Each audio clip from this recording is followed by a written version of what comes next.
Hi అండి. Only 2 ఇంగ్రీడియంట్స్తో condensed milk ఇంట్లోనే ఏ విధంగా తయారు చేసుకోవాలి అనేది చూసేద్దాం రండి.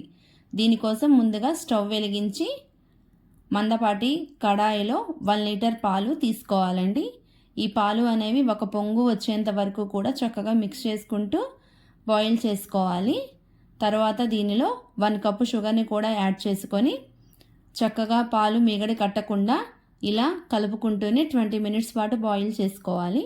20 మినిట్స్ తర్వాత పాలు అనేవి మనకి చిక్కబడి ఈ కన్సిస్టెన్సీకి వస్తుంది. ఇప్పుడు మనము స్టవ్ ఆఫ్ చేసుకొని ఈ మిశ్రమాన్ని చల్లారనివ్వాలి. చల్లారినటువంటి ఈ మిశ్రమాన్ని మిక్సీ జార్లోకి తీసుకొని మిక్సీ పట్టుకోవాలండి. అంతే, ఎంతో టేస్టీ కండెన్స్డ్ మిల్క్ అయితే ready అయినట్లే.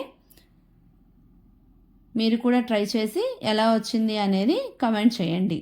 Thank you for watching.